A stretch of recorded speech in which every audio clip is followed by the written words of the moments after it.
Acara ini dipersembahkan oleh Perjalanan mudik tahun ini cukup berat mengingat selama pandemi mudik ditiadakan dan dilarang pemerintah. Namun sejumlah ulah pemudik yang memasang tulisan lucu menjadi hiburan di tengah antrean dan kemacetan mudik.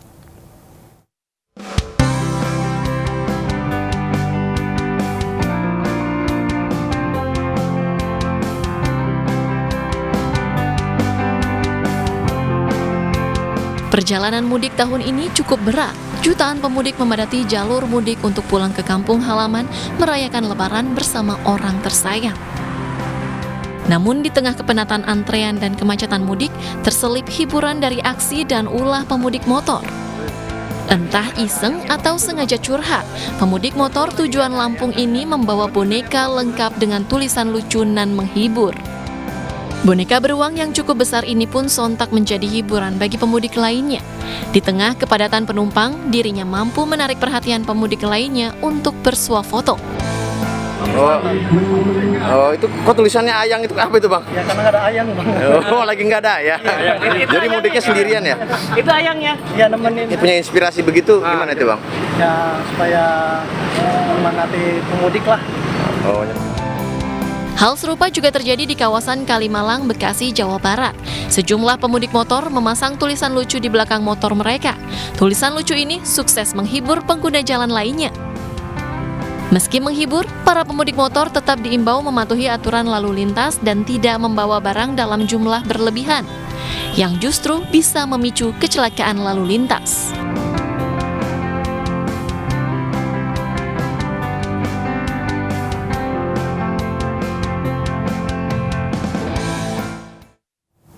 Pemirsa, ketimbang was-was menaruh kendaraan di rumah saat mudik, ada baiknya dititipkan di tempat yang lebih aman seperti kantor polisi. Nah, bagi Anda warga Surabaya, Jawa Timur yang akan mudik ke kampung halaman bisa menitipkan kendaraannya di Polsek Mulyorejo secara gratis.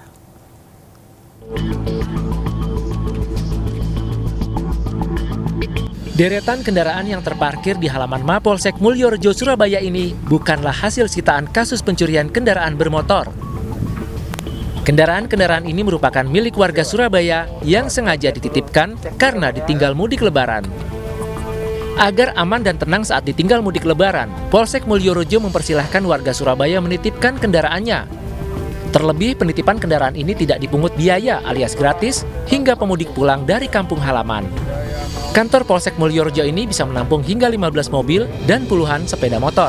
Gratis, tidak ada biaya. Kita terima pengamanan gratis, tidak ada biaya. Mulai hari ini atau bagaimana? Ya sudah dari 2 hari yang lalu, dari semenjak padatnya arus mudik kemarin, kita sudah menerima beberapa dari warga yang menitipkan kendaraannya di Polsek.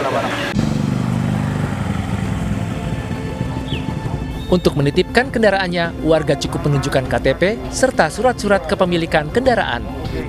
Selain itu, untuk menambah rasa aman, polisi juga akan menggelar patroli rutin di permukiman warga.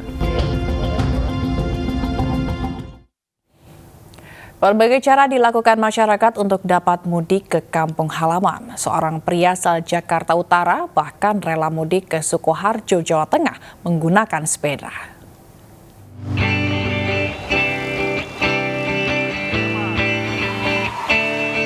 Heru Santoso, warga Jakarta Utara ini mudik menggunakan sepeda seorang diri ke Sukoharjo, Jawa Tengah. Untuk dapat sampai ke kampung halamannya, Heru harus menempuh perjalanan sepanjang 630 km selama 6 hari.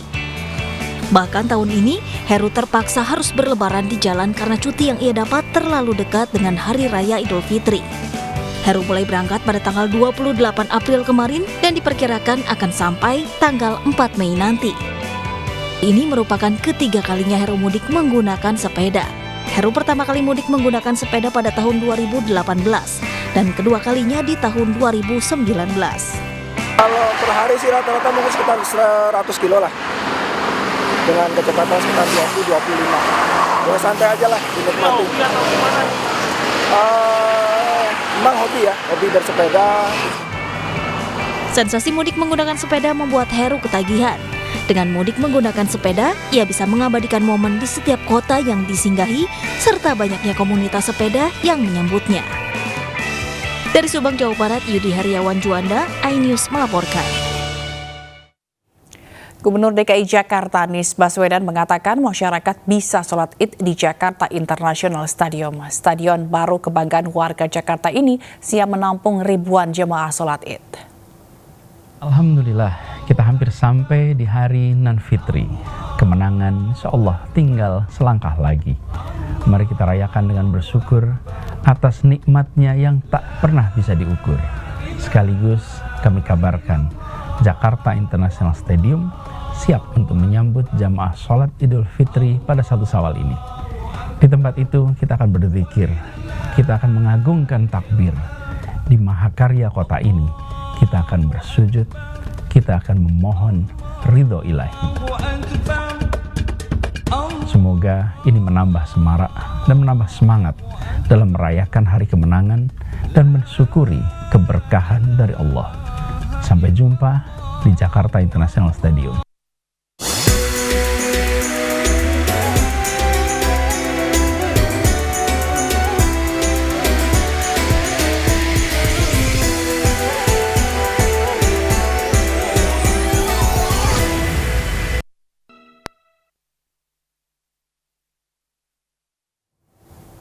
Sejumlah kendaraan terlibat kecelakaan beruntun di Tol Cikopo Palimanan. 4 penumpang dan sopir dievakuasi ke rumah sakit untuk mendapat perawatan.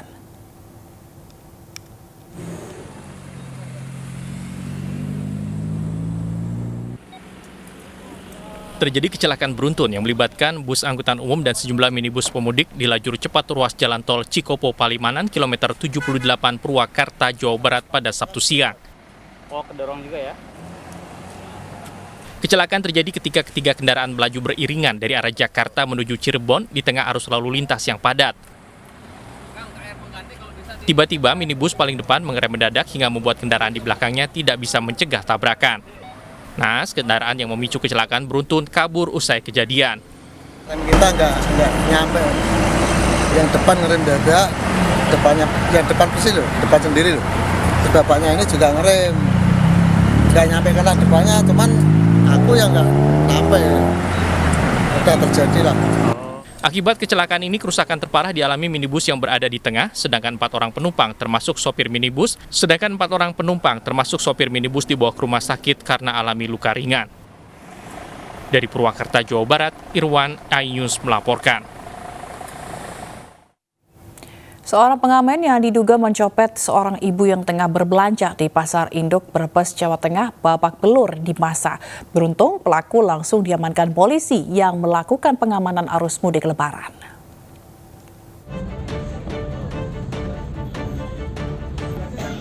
Pencopet asal Indramayu, Jawa Barat ini diamankan polisi setelah sempat diamuk warga di Pasar Induk, Brebes, Jawa Tengah.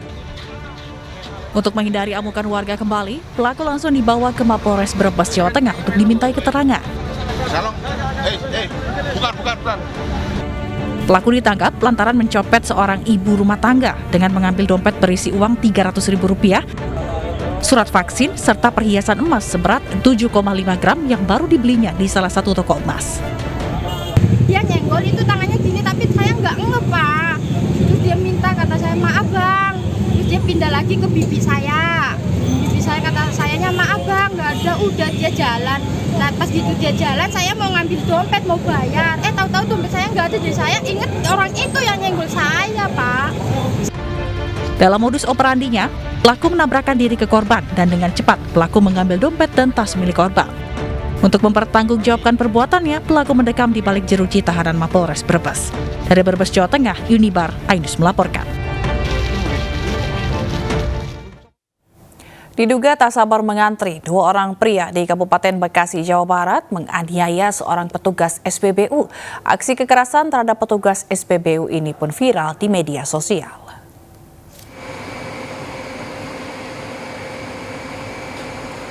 Dalam rekaman CCTV yang beredar, nampak petugas SPBU sedang melayani konsumen yang kemudian tiba-tiba dianiaya dengan cara dipukul oleh seorang pria yang memakai baju coklat.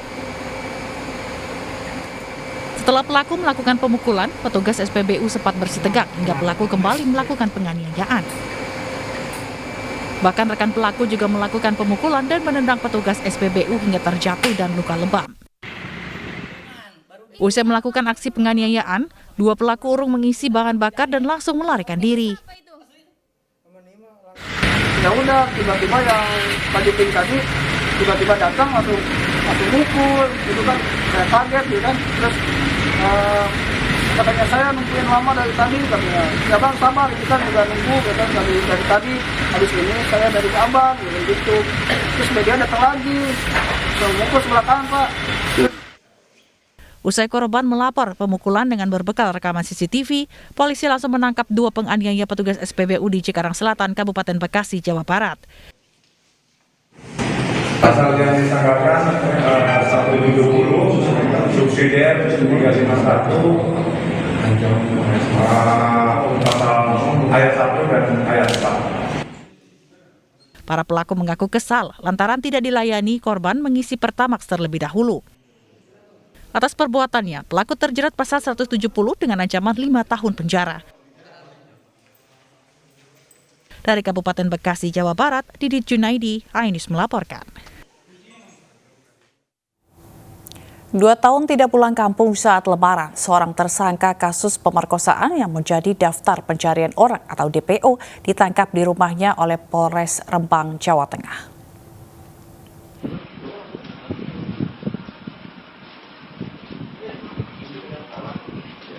Tersangka YD 21 tahun warga desa Karangasem, Kecamatan Bulu, Kabupaten Rembang, Jawa Tengah tak berkutik setelah ditangkap aparat Polres Rembang.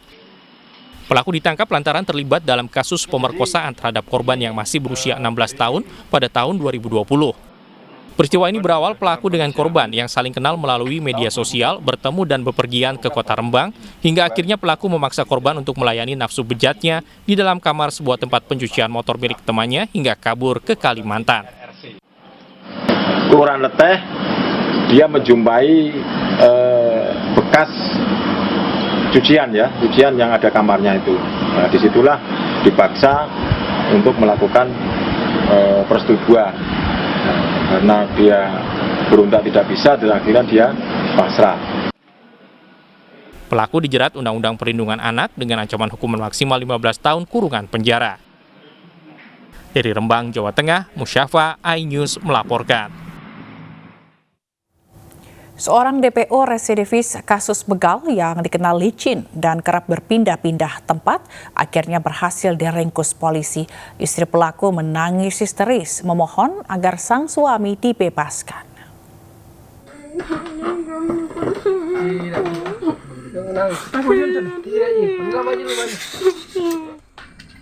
Sardi alias Cadi, seorang DPO residivis dalam kasus begal sejak tahun 2019, berhasil diringkus aparat kepolisian dari Resmo Polsek Tamalan Rea di rumahnya di Jalan Perintis Kemerdekaan, Makassar, Sulawesi Selatan.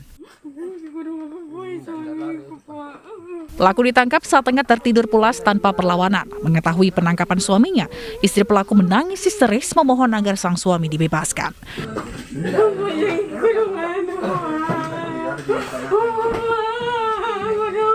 Namun polisi tetap menggiring pelaku keluar kamar dan membawa pelaku ke Mapolsek Tamalan Rea guna proses hukum lebih lanjut. Jadi memang benar bahwa kami dari Resmo Polsek Tamalan Rea telah mengamankan satu orang pelaku inisial CD, di mana pelaku ini merupakan DPO daripada Polsek Tamalan Rea yang rekan-rekannya sudah menjalani hukuman sejak tahun 2019. Pelaku diketahui merupakan residivis dalam kasus begal dan telah menjadi DPO bersama kedua rekannya yang saat ini telah menjalani masa hukuman di rumah tahanan Kota Makassar. Dari Kota Makassar, Sulawesi Selatan, Muhammad Nurboni, iNews melaporkan. Jelang Hari Raya Idul Fitri, harga daging sapi di sejumlah pasar tradisional di Jakarta tembus di angka Rp160.000 per kilogram. Sementara harga ayam potong juga ikut naik sebesar Rp5.000 per kilogramnya.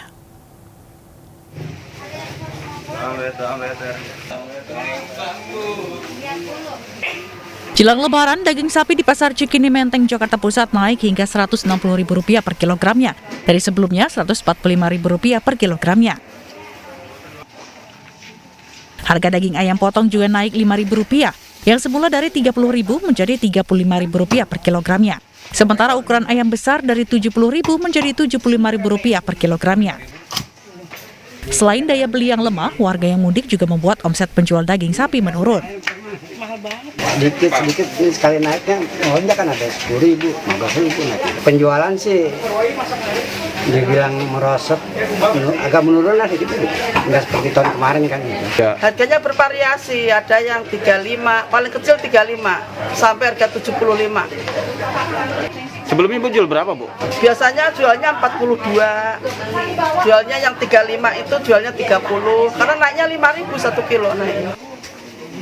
Para pedagang berharap adanya upaya nyata dari pemerintah untuk menstabilisasi harga bahan pangan agar aktivitas jual beli kembali normal. Dari Jakarta, Rani Sanjaya, iNews melaporkan. Ratusan tukang becak di Mandailing, Natal, Sumatera Utara antri menerima zakat tahunan yang merupakan potongan gaji ASN Pemkab setempat.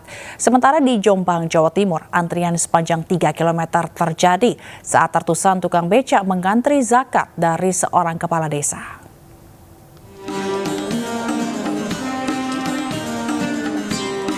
Ribuan tukang beca ini rela antre demi mendapatkan beras dan uang zakat dari Warsubi, Kepala Desa Mojokrapak, Kecamatan Tembelang, Kabupaten Jombang, Jawa Timur, Sabtu pagi. Panjang antreannya bahkan mencapai lebih dari 3 km yang mengular, mulai dari Desa Mojokrapak, Desa Plosogeneng, hingga Desa Denanyar. Para tukang beca ini bahkan harus mengantre sejak sebelum sahur. Sudah tadi subuh, sejak subuh ya? Ya. Kenapa Pak mau antri bantuan nih Pak? Ya setiap tahunan untuk mau zakat itu Pak. Sementara di Mandailing, Natal, Sumatera Utara, ratusan tukang becak mengantre di halaman masjid untuk menerima zakat tahunan dari pemerintah daerah setempat. Setiap tukang becak menerima uang zakat sebesar Rp300.000 yang berasal dari potongan gaji para ASN setiap bulannya yang merupakan zakat wajib. Jumlah sumbangannya Rp300.000 per satu becak. Per satu becak. Ya, ini tadi semua ada berapa becak ini Pak? Ini becaknya ada sekitar 500 becak mulai dari Siepeng, Siabu, Kota Nopan sampai ke Penyambungan. Zakat tahunan ini menjadi tradisi rutin yang digelar pemerintah Kabupaten Mandailing, Natal. Dengan zakat ini, para tukang becak dan keluarganya bisa merayakan Lebaran dengan bahagia. Dari Jombang, Jawa Timur, dan Mandailing, Natal, Sumatera Utara, tim liputan iNews melaporkan. MNC Land dan MNC Peduli kembali menebar kebaikan di bulan suci Ramadan. Kali ini paket beras dibagikan ke Pondok Pesantren Asmaul Husna, Desa Cibarayut, Kelurahan Cigombong, Kabupaten Bogor. Pondok Pesantren Asmaul Husna di bulan Ramadan ini terus meningkatkan pengetahuan dan wawasan bagi anak didiknya. Kegiatan agama rutin digelar untuk menambah iman dan takwa para santri. Di pondok pesantren yang membina anak yatim dan duafa ini. Mendukung kegiatan para santri di bulan Ramadan, MNC Land dan MNC Peduli berbagi beras dan bingkisan di pesantren yang berada di Kelurahan Cigombong, Kabupaten Bogor ini. Dalam keadaan yang ini masih pandemi, kalau di kampung ini memang beras yang Masya Allah ya, juga sangat membantu bagi anak-anak. Tentunya yang nginap di sini, tentunya yang mereka yang yatim piatu, duafa, memang sangat diperlukan. Nah, tentunya harapannya agar bisa meringankan beban mereka, terutama dalam menjalankan kehidupan sehari-hari di tengah pandemi ini. MNC Peduli dan MNC Land memiliki komitmen kuat untuk membantu sesama yang membutuhkan dan bersama-sama bangkit dari pandemi. Dari Bogor, Jawa Barat, Rian Rahman, Jaka Setiabudi, iNews melaporkan. Sebuah ledakan kuat menewaskan lebih dari 50 jemaah setelah sholat Jumat di masjid di Kabul, Afghanistan. Selengkapnya akan hadir usai jeda.